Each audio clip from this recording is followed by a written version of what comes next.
of violent crime. This is a ridiculous charge, and that charge alone carries a mandatory 10-year sentence. The whole case has been a travesty since day one. I talked to Monica Ramos about that fact for a couple of days when I spent some time with her about 2 weeks ago. Also, I spent some time with Ramos and Campion. I spoke to them. We did a piece with them one-on-one in their prisons. And when I talked to Monica and also the guys in prison, I really wanted to tell them that truth and justice is going to prevail. The families are going to be reunited soon. But you know what? Here's the point tonight. I think everybody in this case is dirty except for the two guys in jail. I'm afraid it has too many people with too much at stake to let the truth out and set these innocent men free. And here's how I got there. You know how many people have died on our border? On our border with Mexico. Recently, 6,000 are dead. This is a result of violence along our southern border. Most of these deaths stem from the drug trade from Mexico and the United States. Back in February of 2005, Nacho Ramos and Jose Campion, they were trying to keep those drugs and what they believed was an armed drug smuggler out of the country when they shot a Mexican career criminal in the butt. Now, not only is that drug smuggler not dead, unfortunately, but he was given full immunity for his testimony against the two border agents. After all, I mean, who do you want to believe, the border agents or the trusty drug smuggler? To make matters worse, U.S. Attorney Johnny Sutton also gave this drug smuggler a humanitarian visa so he could travel back and forth between Mexico and the U.S., easier. Here's a fun fact, by the way. When he had that visa, the scumbag smuggler, he attempted yet another drug delivery in October 2005. When he heard about yesterday's decision by the Federal Appeals Court, Johnny Sutton actually had the cojones, if I may, Johnny, to actually say this in a statement. This is a U.S. attorney. In it, he said, by affirming the convictions of the most serious charges against Mr. Ramos and Mr. Campion, the court has validated what this office has said all along. This prosecution was about the rule of law, bull crap, plain and simple. Mr. Sutton, may I tell you something? Fall to your knees and ask God to forgive you. And I know he will, for ruining the lives of these two men and their families. But you know what? I ain't Jesus. I'm never going to forgive you for this. You're a dirty, corrupt official. Something isn't right here, sir. My gut tells me you're not on the up and up. Tonight, America, here is what you need to know. This has been a shameful example of prosecutorial overreach from the beginning. Johnny Sutton dug in, and through misinformation and backroom double dealing, everybody is working overtime to cover their ass on this one. Not only will these two men pay the price by spending over a decade in prison as political prisoners, but wives are without husbands, children are without fathers. In the bigger picture, our own courts have sent a clear message south of the border, and I think that's the intention of our government. We will not protect those who protect our border. It is now even more dangerous. 6,000 are dead.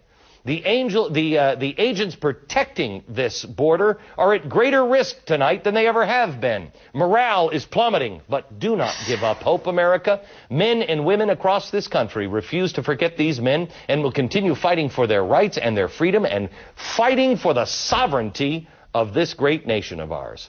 More than ever, Ramos and Campion and their families need us to keep them in their minds, in our hearts, and in our prayers.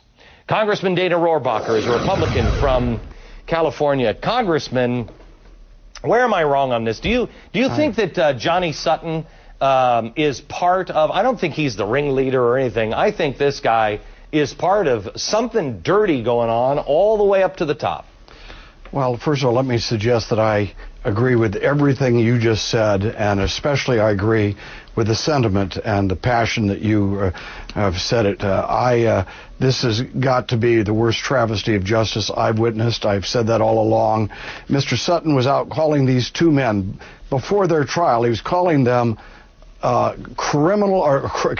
corrupt border guards. There was never any indication that these two gentlemen, or these two protectors that we have at the border, had anything but a very clean record. They'd never been involved with any corruption. There was one incident with this drug dealer, And Johnny Sutton permitted that type of misrepresentation. He permitted people from the Department of Homeland Security to brief the Congress. Members of Congress were briefed, and they were told that these two Border Patrol agents had said, we're going to go out today and shoot us a Mexican. And later on, of course, that proved to be totally untrue, just like the fact that they were not corrupt. So you have the prosecutors out, not muddying the water, throwing muck on Ramos and Campion to try to influence this case. You know, Congressman, I was on this story early, and then I heard that they were going to go out and shoot some Mexicans and everything else, and I backed off this story, and I think, at least on radio, I may have said it on television as well, that I don't think this story seems to be as clear-cut. And that's because I was hearing the same stuff they were saying to you in Congress, trying to get people to back off it. And it turned out to be a lie. It was a total lie. Now, why is it that Ramos and Campion, when they've collected a couple shells, which, by the way, every time they'd ever fired their weapon, because this is the first time they fired it and actually fulfilling their duty, they were at target practice before, they're always taught to pick up their shells. Now, that's a cover-up, and that's bad. They covered up something bad. But when the Department of Homeland Security, and you've got a U.S. attorney lying to the public and lying to Congress, isn't that illegal? Shouldn't they be prosecuted for things like this to the full extent of the law? Where is?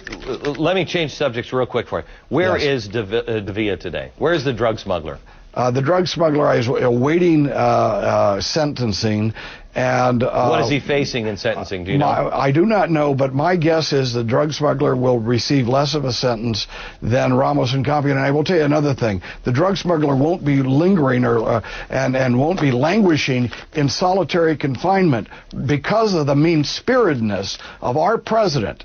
Our president could have decided to send these guys to a minimum security camp where they wouldn't have been at risk, but he wouldn't permit that to happen, so they've ended up in solitary confinement, supposedly for their own protection. That's the worst kind of torture you can imagine. Congressman, I want to do a follow-up with you. I appreciate your passion, sir, and I appreciate your willingness to be as frank as you are, especially when you're going after somebody in your own party. We need more of it, sir. Well, we're not going to back down 1 inch on this, even all the way to the Supreme Court. You count us in. Anything we can do. Yes, sir. If you'd like to know what's